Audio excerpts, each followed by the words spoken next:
cover your mouth at the 2026 World Cup and you could be sent off. Not fined, not warned, gone. Red card. Your team plays 10 men for the rest of the match. I know how that sounds. But that is one of 10 real rule changes FIFA and IFAB have confirmed for this tournament, and I can promise you at least 3 of them are going to create moments that will have entire stadiums confused about what just happened. If you are watching the World Cup this summer and you do not know these rules, you are going to miss half of what is actually going on. So let us get into all 10, starting with the one I just mentioned, because the story behind that rule is something else. Rule 1. Red card for covering your mouth. In February 2026, Benfica's Gianluca Prestiani was accused of directing discriminatory language at Vinicius Jr. during a Champions League match. When he said it, his mouth was covered by his shirt. No camera could read his lips. No microphone picked it up. He later received a 6-match ban from UEFA, a suspension that was extended worldwide, including to the World Cup. IFAB looked at that incident and made a decision. From now on, if a player covers their mouth with a hand, arm, or shirt during a confrontational moment, it is an automatic red card. No debate, no warnings, just off. Now, there is an important nuance here. If 2 players from different national teams who happen to play for the same club want to have a quiet conversation during the match, that is fine. The rule targets confrontations. The moment it looks like a heated exchange and your mouth is covered, you are gone. Think about your own favorite player for a second. How many times have you seen them get into a face-off with an opponent and cup their hand to say something? That is all done now. Rule 2. Red card for walking off the pitch in protest. This one came after a Senegal incident where players left the field in protest over a referee's decision. Under the new rules, any player who leaves the pitch to protest a call gets a straight red card. Any team official who tells players to walk off gets the same punishment. And here is the one that should shake team managers. If your team causes a match to be abandoned, you forfeit it. Not replayed, not decided by a coin flip. Forfeited. That is a significant deterrent for collective protest behavior. And it is going to create very interesting moments when a controversial VR decision goes against a team late in a knockout match.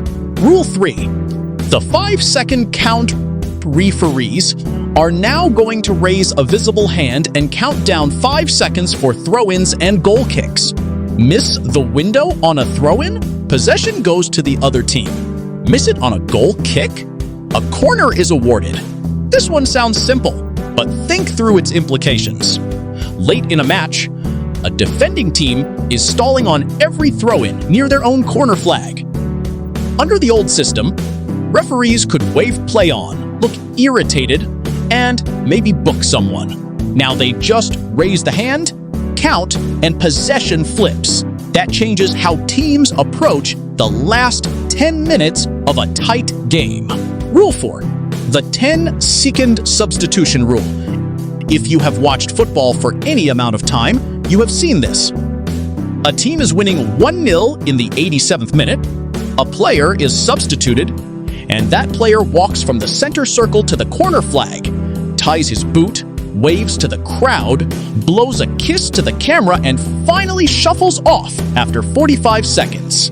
That buys almost a full minute of dead time. At the 2026 World Cup, substituted players have 10 seconds to leave the pitch once the 4th official raises the board. If they take longer, the incoming substitute cannot enter until the next stoppage after a full minute of play. The team plays with 10 men in the meantime. Rule 5. Goalkeeper ball in hand. 8 seconds, the old rules said goalkeepers had 6 seconds to release the ball. FIFA found goalkeepers were regularly holding it for up to 25 seconds with no consequence. The limit is now 8 seconds. But here is the change that gives it teeth. Referees will visibly count down the final 5 seconds with a raised hand.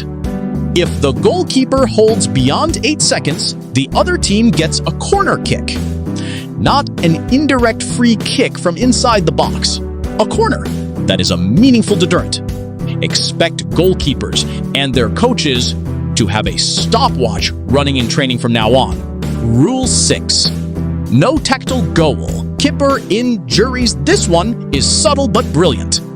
When a goalkeeper goes down injured under the old system, the outfield players from both teams typically wandered over to their respective technical areas. Coaches gave instructions. It was an unofficial timeout dressed up as an injury stoppage. That is banned at this World Cup. When a goalkeeper receives treatment on the pitch, outfield players must stay on the field. They cannot approach the technical area. There are no disciplinary sanctions for breaking this yet. Coaches cannot use a keeper clutching a hamstring as a free substitution call anymore. Rule 7. Choose. Traded on the pitch must stay off for 1 minute if an outfield player receives treatment during a match. They must remain off the field for at least 1 minute after play resumes. Exceptions apply for goalkeepers, concussion-related injuries, head injuries, and players who are due to take a penalty. This removes the incentive to fake or exaggerate injury. Under the old rules, a player could go down, receive treatment for 90 seconds, and be back in position 2 minutes later, having cost the opposing team nothing but a wasted attack. Now, there is a cost. Rule 8. Mandatory hydration breaks. There will be a compulsory 3-minute hydration break in each half, taken around the 22nd minute. Referees have some flexibility, so if there is an injury in the 20th minute, the break can be attached to that stoppage. The World Cup is being played across the United States, Mexico, and Canada in June and July. Some venues will see temperatures that are genuinely brutal for 90 minutes of elite football. This is a player welfare rule, but it is also going to become a tactical window. Expect managers to use those 3 minutes the way rugby coaches use injury stoppages. Rule 9. Expanded VAR powers. VAR has been given 3 new categories of intervention at this tournament. Previously, straight red cards were reviewable, but second yellow card dismissals were not. That gap is now closed. VAR can review a red card issued from a clearly incorrect second yellow. VAR can also correct cases of mistaken identity, where the wrong player is booked or sent off. And incorrectly awarded corner kicks can be overturned if the correction can be made quickly without holding up the restart. There is also a 4th addition.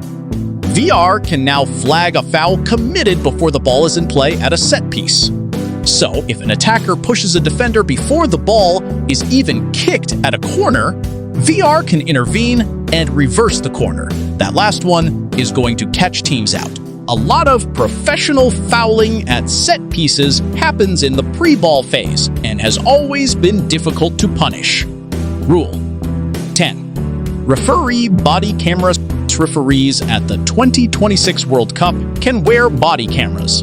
FIFA trialed this at the Club World Cup in 2025. Pierluigi Collina described it as exceeding all expectations, providing new angles for broadcast audiences and for referee training purposes. The footage is controlled by competition organizers. This is not just a broadcasting innovation. It changes the psychological dynamic between players and referees.